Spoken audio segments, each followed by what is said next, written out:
Hey, what's up everybody? Young Flux back for another SBO video today. Today we're going to be looking back into our WordPress website that we're creating before, and today we're going to be diving into some of the basic settings and starting to set some of that up.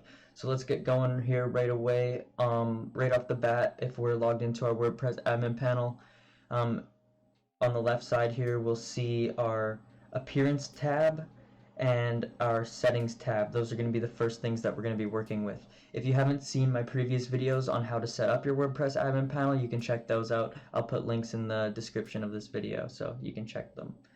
So first thing we're going to do is the settings, and we're going to start right from the top. We're going to start with general, and we're just going to work our way down and click through everything, and I'm just going to briefly describe what they do, and I'm going to talk about the settings that I like to use myself and basically why you would want to use the other settings. Alright, so first thing in the general settings here we're going to see is our site title. That is going to be in the top left, just the title of our actual website here. So for me, I'm going to put Young Flux. And for the tagline, this is just the tagline of your website, just a very simple one-liner of what your website is about.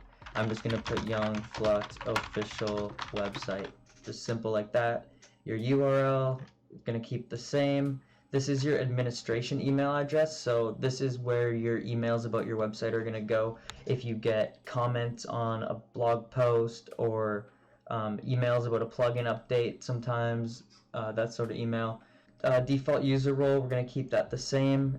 Membership, I don't need anybody to be able to register for this website. If that's something that you do need, then check that box. I don't need that for this one yet. You can always come back and change this later. Next is your date and time format, so set that to whatever your preference is. I like it just on these default settings, so I'm just going to click Save Changes on the general settings there. Alright, next we're going to go through our writing settings. Alright, so this is going to ask us for our default post category. I haven't set up any categories yet. These are just default ones that come with my theme, so I'm just going to leave it on uncategorized for now. It's going to ask for your standard post format. For me, I'm just going to click standard. You know, if you're working with a website where you're only going to be posting videos, you might want to put the default post to video. This is going to ask for your mail server. This is basically just if you want to post to your WordPress blog from an email, you can set up an address to do that. So basically you could, take your phone here and type in that email address as a contact and write out your blog post that way and send it. To be honest, I never used that feature. If that's something you want to use, just set up that info. Again, it'll ask you for the default category for those posts. So that's everything for the writing settings. We didn't change anything in there, so we're going to skip to the reading. Alright, so for the reading settings, the first thing it's going to ask us is our homepage display. So for the homepage display, if you're running a blog website and you want your homepage to display the blog feed, so a good example would be like a news website, then you would click your latest posts. But for my website, and most likely yours, most websites that I make use this, we're going to be using a static page. So basically on the static page, just in the drop down, select the page that you want as your home page. So first I'm going to navigate over to youngflux.com, and I'm just going to show you what my home page looks like right now, and I'm going to show you what I'm going to set the home page to. Alright, so the index of this theme is basically just a preview of all the presets that come with this theme. So I'm going to go down and choose one that I like. I want one that's simple and bold, and that I can easily just change my own colors and stuff, and we got it from there. So this one I'm going to choose is called Creative Freelance. Again, this varies from theme to theme. If you don't have a premium theme, you likely won't have any preset options, and you're going to have to build your own from scratch, but that's okay. I'll make some videos on that in the future as well, of course. So Creative Freelance, that's what it's called. So back here in the home page, we're going to find Creative Freelance, and that's going to be our home page. And then for our blog post, it has a few different layouts here. I usually like a grid layout. So I'm going to choose something like, let's see, blog grid just for now. Again, we can change it. Blog page to show the most. If it's doing a grid, it usually goes 3 posts wide, so I'll do like 24 and 24. Then next is the feed summary, so I'm going to put just summary, not the full text. This is basically in your blog post, how much text you want it to show as like a preview. I'm going to click Save Changes. There's one more box here for search engine visibility. This basically is if you don't want search engines such as Google or DuckDuckGo or whatever you consider a search engine from searching your site. I wouldn't click the box if you want people to find your site. Next, we're going to move on to the discussion tab. Alright, so on the discussion settings here, we usually leave it mainly default. I'll just walk you through quick. So the default post settings, attempt to notify any blogs linked to and from this post. This is basically if there's another WordPress site and you tag them in one of your blog posts, they will receive an email letting them know, hey, this person tagged you in their post. There's also one for comments, and I'm just going to leave it at default. This is comment settings, so when someone leaves a comment on their website, what do you need them to basically require? So this is author must fill out name and email, user must be registered and logged in. That's a pretty common one, especially if your site requires registration from members. This is basic comment moderation settings, so if you have any words or things that you don't want allowed in your comment section, you could put these here.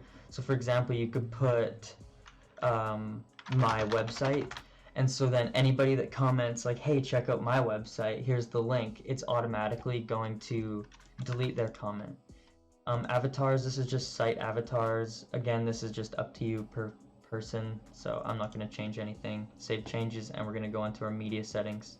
Alright, so here in the media settings, this is basically just going to be default media settings for our blog posts. So we have our default thumbnail size, I'm just going to leave it at default, and this is your medium and large size. So what this means is while you're filling out a blog post, it's going to ask you the size of an image when you add one.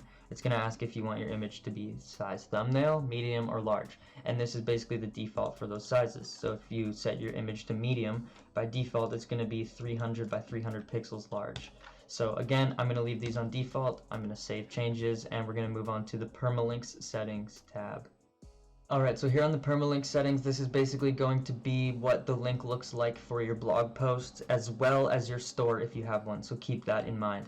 So again, these are just your common settings.